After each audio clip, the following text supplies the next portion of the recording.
Divorce आजभोलि परम्परा जस्तै भइहालेको छ। जति पढे लेखेको मान्छे हुन्छ त्यति नै डिभोर्स तीव्र गतिमा बढ्दै गइरहेको छ। तपाईहरू आफ्नो खुसीको लागि त डिभोर्स गरिहाल्नुहुन्छ।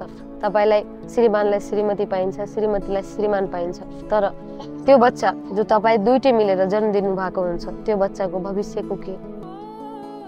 त्यो बच्चाको लागि कहिले सोच्नु भएको छ? त्यो बच्चालाई न त आफ्नो आमाको माया पाइन्छ न आफ्नो बुवाको माया पाइन्छ।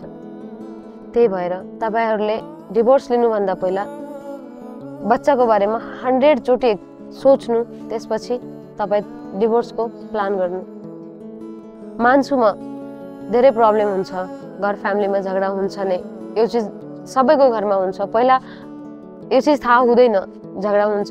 सुरुमा के हुन्छ, नयाँ विवाहित भएको जेन्ट्स लेडिजहरूलाई के हुन्छ कि अलिकति झगडा भयो आजभोलि, त्यहीमा पढे लेखेको मान्छे, म स्वतन्त्र छु, म आफै काम गरेर खान सक्छु भनेर भन्नुहुन्छ। त्यही भएर उहाँहरूले म अब योसँग लाइफ बस्न सक्दैन, म ठुलो डिसिजन लिइहाल्नुहुन्छ सानो कुरामा।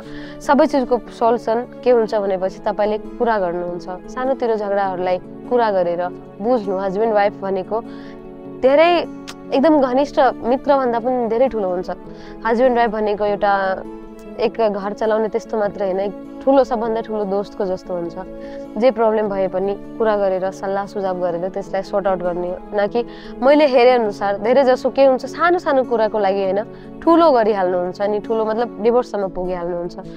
उहाँहरू त खुसी हुन्छ, तर उहाँको बच्चाले अब श्रीमानले श्रीमती ल्याउनु नै पर्यो, श्रीमतीले अर्को श्रीमान ल्याउनु नै पर्यो। बच्चा आफ्नो बुवाको भाग्यमा जान्छ, बुवासँग बस्नुहुन्छ। जब एक पिताले अर्को पत्नी ल्याइहालेपछि बच्चाप्रति माया कम भइ नै हाल्छ। यो नेचुरल हो, यसलाई कसैले पनि रोक्न सकिँदैन। 100 मा 1% मात्र हुन्छ यस्तो कि जो रोकिन्छ पनि, आफ्नो बच्चाप्रति माया हुन्छ, तर धेरै जसोमा हुँदैन त्यस्तो।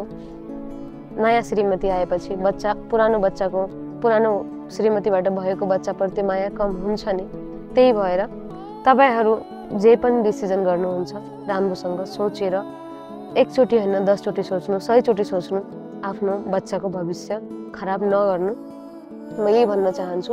मेबी सायद मेरो कुरा तपाईहरूलाई तितो पनि लाग्न सक्छ होला, तर जे सत्य छ।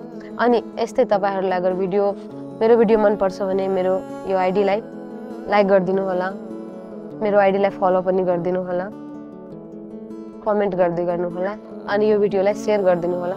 जति पनि नवविवाहित लेडिज र जेन्ट्सहरू हुनुहुन्छ उहाँहरूले केही पनि डिसिजन लिनुभन्दा पहिला एकचोटि सोच्नुहुन्छ, फेरि केही गर्नुहुन्छ। हस्त, धन्यवाद।